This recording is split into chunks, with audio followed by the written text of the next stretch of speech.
Viral ASN di Kuningan nyawer dikecam warganet.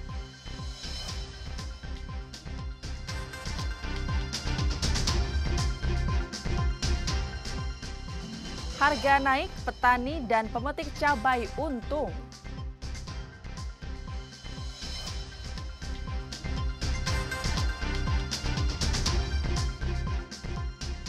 Heboh tes kehamilan di SMA Cianjur.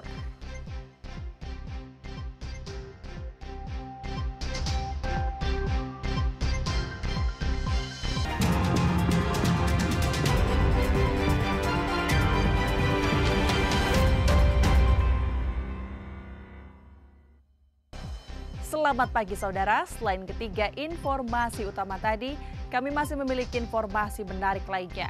Saya Ninda Destiani akan menemani Anda dengan berita independen terpercaya. Kita simak Kompas Jabar selengkapnya.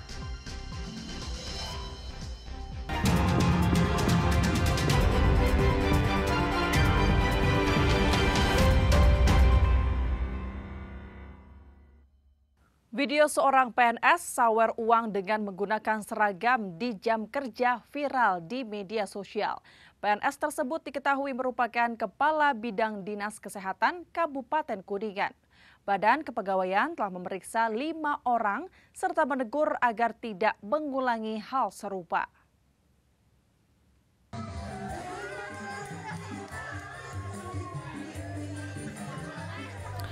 Warganet mengkritisi aksi tersebut lantaran bersikap foya-foya, pamer, dan dilakukan di jam kerja hingga menggunakan seragam. Menanggapi hal ini, PNS yang viral bernama Afif Rofi'i meminta maaf. Peristiwa ini terjadi saat Afif menghadiri undangan ulang tahun koleganya pada hari Senin 20 Januari 2025. Afif yang bertugas sebagai Kepala Bidang Sumber Daya Kesehatan Dinas Kesehatan Kabupaten Kuningan datang untuk menghormati. Kronologis adalah saya itu diundang pada acara ulang tahun. Kalau di sana itu saya juga tidak tahu bahwa di sana itu ada acara nyanyi yang pakai portable, yang pakai HP itu. Jadi bukan ada organ tunggal atau musik yang di panggung, bukan. Pas saya sudah beres makan, tolong dong sawer dong siapa yang lagi itu dipanggil sama yang hadir yang mereka kenal. Makanya kebetulan di saku saya itu ada uang 5 ribuan. Nah, saya untuk memeriahkan suasananya ada sebetulnya saya yang uang 5 ribuan itu disawerkan. Dodi Sudiana, Sekretaris BKPSDM Kabupaten Kuningan, menyampaikan telah memanggil dan menegur yang bersangkutan. Ada 5 orang yang telah dipanggil dari beberapa dinas dan pihak terkait. Kita juga sudah menegur yang bersangkutan, ya, jangan sampai hal tersebut terulang kembali. Karena mungkin ya kita juga mohon maaf kepada semua masyarakat Kabupaten Kuningan atau netizen yang melihat hal tersebut, ya.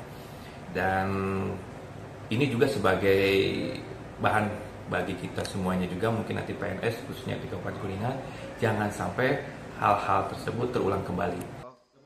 Dodi menambahkan yang bersangkutan telah meminta maaf dan tidak akan mengulangi perbuatan serupa. Muhammad Sahri Romdon, Kompas TV, Cirebon, Jawa Barat. Guna mengawasi aktivitas tambang ilegal di Jawa Barat, Gubernur Jawa Barat terpilih Deddy Mulyadi akan membentuk tim khusus untuk melakukan pengawasan dan penertiban.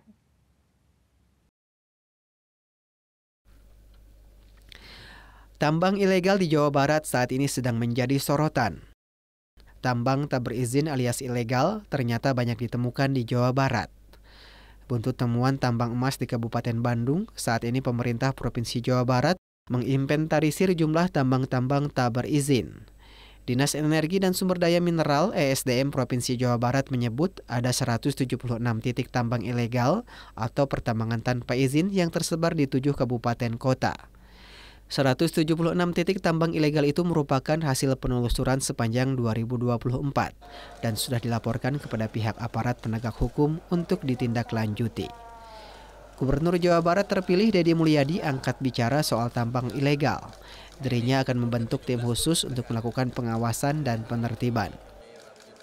Penambang ilegal kan sudah ditutup oleh aparat kepolisian hari ini dan Satpol PP. Dan selanjutnya kami akan membuat tim. Kemarin kan sudah tuh saya tayangkan di channel saya untuk membuat tim apakah proses hukumnya akan arah kemana. Apakah pidana umum atau pidana khusus.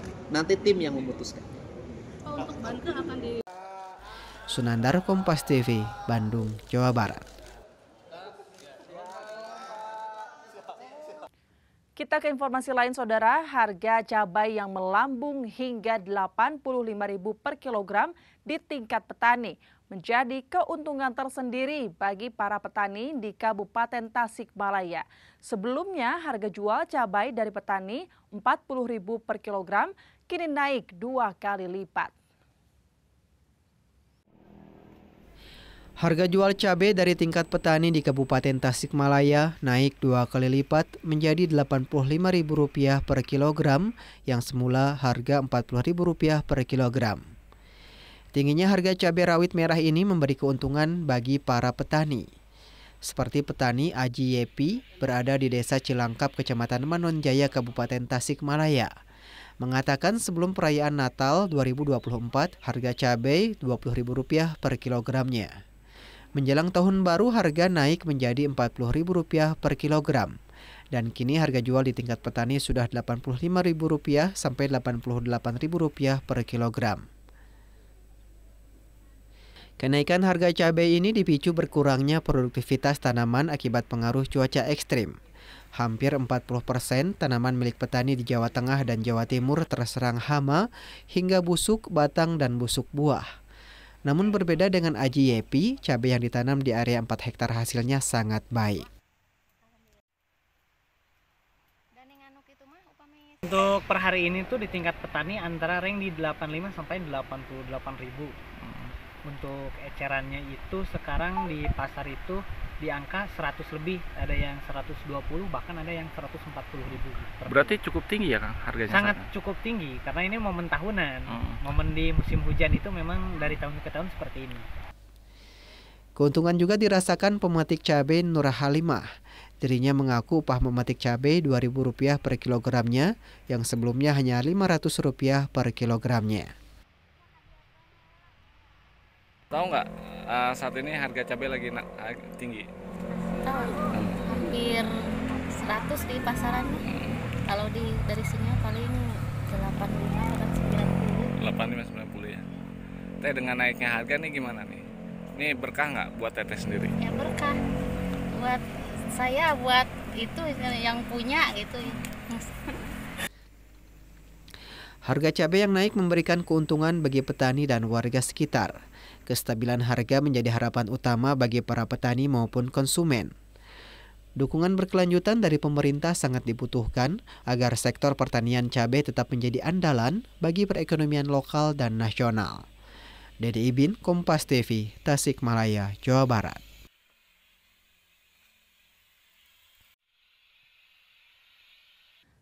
Tebing setinggi 15 meter di Cianjur longsor tutup badan jalan di jalur puncak. Akibat longsor, kemacetan terjadi dari arah Cianjur menuju Jakarta, begitupun sebaliknya.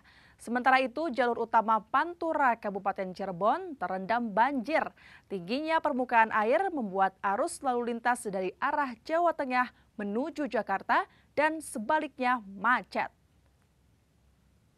Jadi longsor.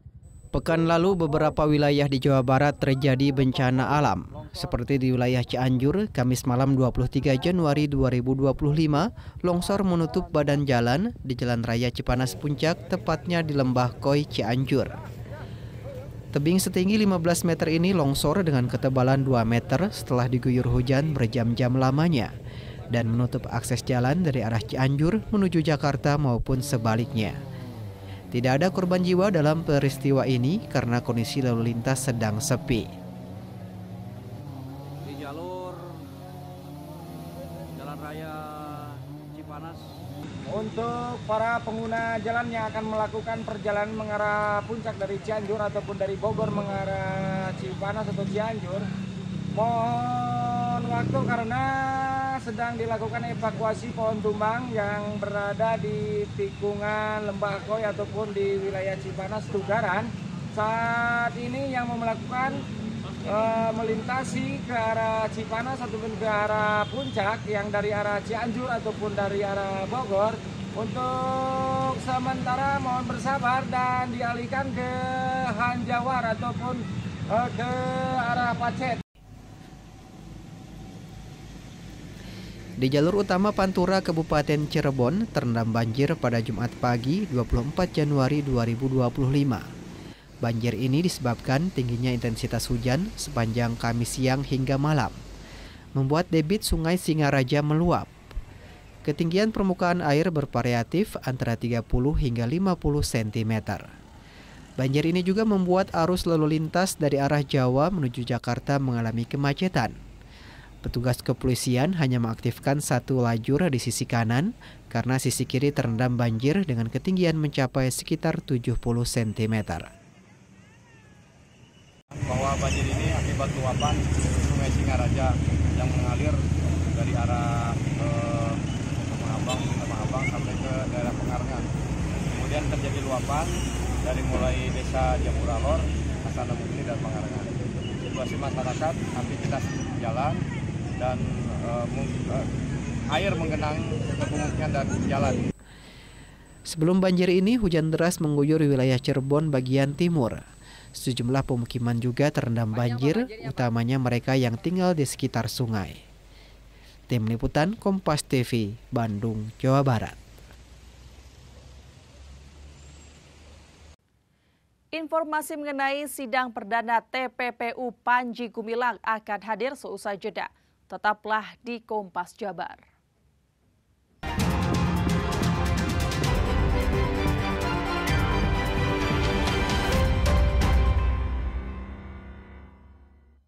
Kembali di Kompas Jabar, Saudara, heboh puluhan siswi di salah satu sekolah menengah atas di Cianjur mengantri tes kehamilan.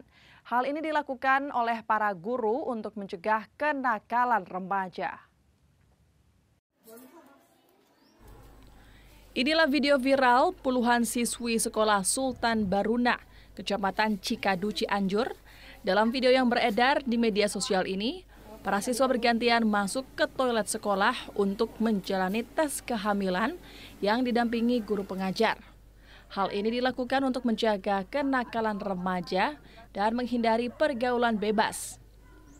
Kegiatan ini pun disambut positif oleh para siswi sekolah, meski awalnya merasa risih. Menurut Mamat Mulyadi, guru bidang kesiswaan SMA Sultan Baruna, program tes kehamilan ini inisiatif para guru dan kepala sekolah dan sudah diagendakan 1 kali dalam setahunnya. Ya, ini sudah menjadi program, ya, jadi 1 tahun dilaksanakan 1 kali ketika sudah libur panjang, lalu dia masuk sekolah karena memang pihak sekolah risih lah dengan adanya pergaulan bebas di luar, ya. Ketika masuk maka dilakukanlah itu di tes pack, dan ini juga sudah menjadi kerjasama juga dengan orang tua agar dia juga merasa terbantu. Kepala Cabang Dinas Pendidikan Wilayah 6 Jawa Barat, Nonong Winarni mengatakan, dengan kegiatan tes kehamilan untuk meningkatkan karakter siswa didik, pencegahan pergaulan bebas, dan program ini diserahkan kepada sekolah dan pendidik masing-masing. Kalau bentuk implementasi daripada program pembinaan, penguatan karakter dan lain-lain diserahkan kepada satuan pendidikan, kepada sekolah. Kalaupun sekolah yang bersangkutan itu mengimplementasikan program penguatan pendidikan karakternya dengan strategi seperti itu, ya dipersilakan, tidak jadi soal. Selama itu adalah untuk kepentingan pencegahan pergaulan bebas, seks bebas, penguatan karakter, penguatan akhlak, saya pikir tidak ada masalah. Anggaryadi, Kompas TV, Cianjur, Jawa Barat. Pengadilan Negeri Indramayu menggelar sidang perdana tindak pidana pencucian uang pimpinan Pondok Pesantren Al Zaitun Panji Gumilang. Agenda sidang perdana pembacaan dakwaan oleh JPU.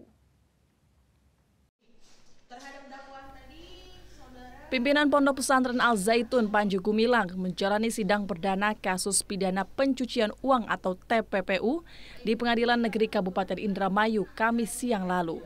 Dalam sidang perdananya, JPU membacakan dakwaan kasus pidana pencucian uang atau TPPU pimpinan Pondok Pesantren Al Zaitun Kabupaten Indramayu Panji Gumilang.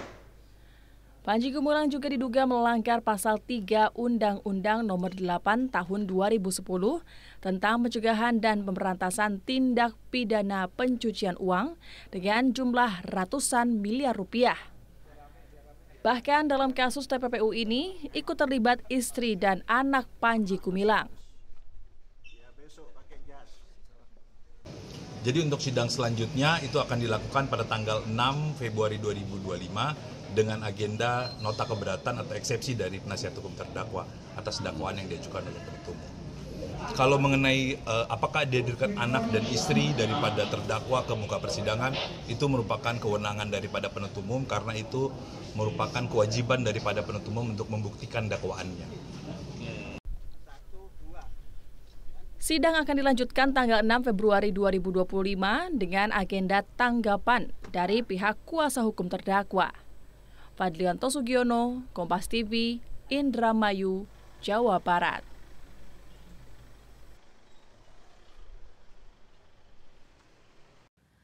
Menjelang libur panjang Imlek, petugas gabungan dari Satlantas Polres Garut dan Dinas Perhubungan melakukan pemeriksaan armada bus antar kota dalam provinsi, serta bus antar kota antar provinsi.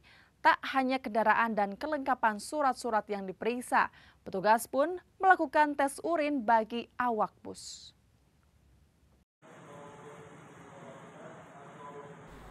Dalam pemeriksaan kendaraan ini, petugas gabungan dari Satlantas Polres Garut dan Dinas Perhubungan memeriksa uji kelayakan fungsi kendaraan bus yang akan dijadikan angkutan libur panjang. Uji kendaraan dilakukan untuk menjamin keamanan termasuk kenyamanan penumpang yang hendak melakukan pulang kampung atau liburan ke sejumlah objek wisata. Dalam pemeriksaan ini, petugas melakukan pengecekan mulai dari surat-surat kendaraan, termasuk masa berlaku kendaraan, juga pengecekan fungsi dari bagian-bagian kendaraan seperti memeriksa rem, lampu, persenelang, hingga ban dan wiper mobil. Tak hanya itu, petugas dari Sat Narkoba pun melakukan tes urin bagi awak bus untuk mengantisipasi adanya sopir atau kernet bus yang mengkonsumsi narkoba. Ini dalam rangka persiapan untuk mengantisipasi kegiatan libur panjang yang mana nanti di Senin depan dan hari Rabu itu ada kegiatan yang pertama libur Imlek, ada cuti bersama dan ada kegiatan libur Isra Mi'raj. Maka dari itu sesuai dari petunjuk daripada Satuan Atas daripada Korlantas Polri dan dari Ditlantas Polda Jabar, kami dari Kesatuan Wilayah Polres Garut, khususnya dari Satlantas bergabung dengan stakeholder yang ada dari Kementerian Perhubungan dan dari Disub Kabupaten Garut pagi ini melaksanakan ramcek. Ridwan Mustopa, Kompas TV, Garut, Jawa Barat. Saudara, usai jeda kami akan kembali dengan informasi mengenai jelang perayaan Imlek. Tetaplah di Kompas Jabar.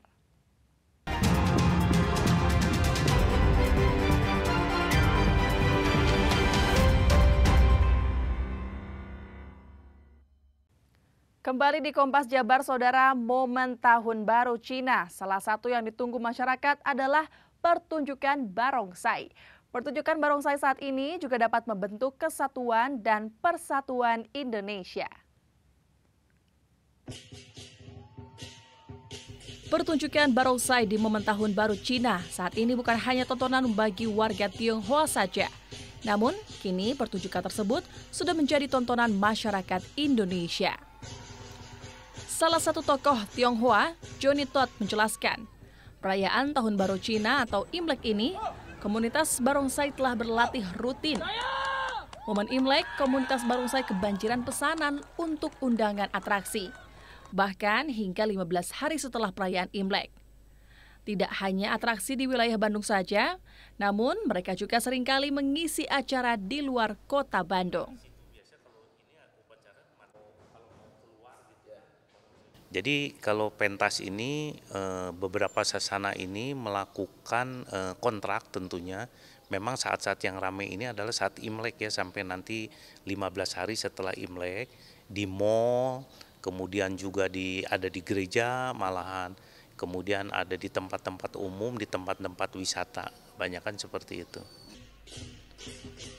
Para pemain barongsai ini merupakan atlet. Barongsai sudah masuk sebagai cabang olahraga di Komite Olahraga Nasional Indonesia. Antusiasme masyarakat pun sangat tinggi.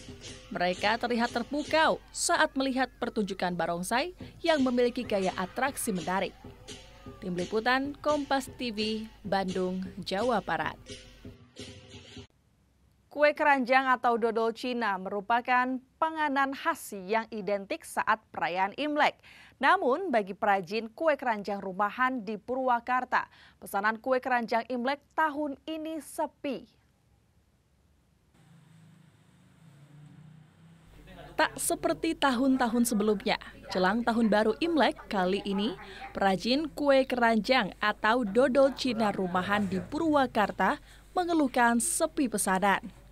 Jika biasanya mereka sibuk memproduksi kue khas tahun baru Imlek hingga tonan, maka tahun ini mereka harus menurunkan produksinya.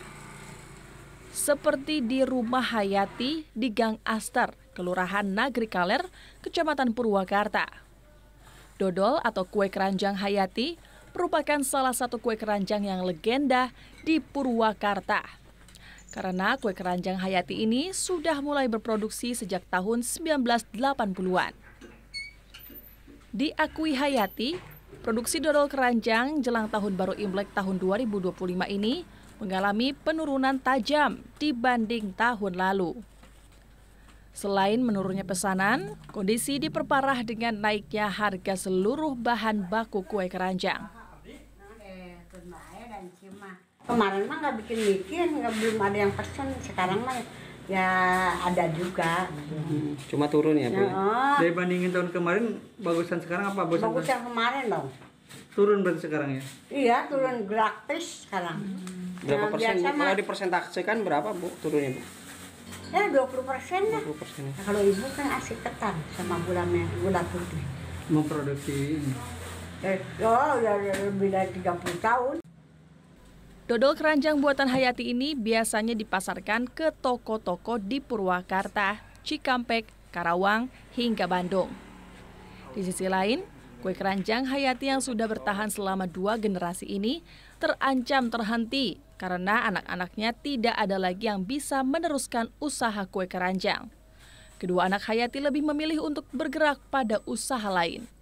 Handri Irawan, Kompas TV, Purwakarta, Jawa Barat.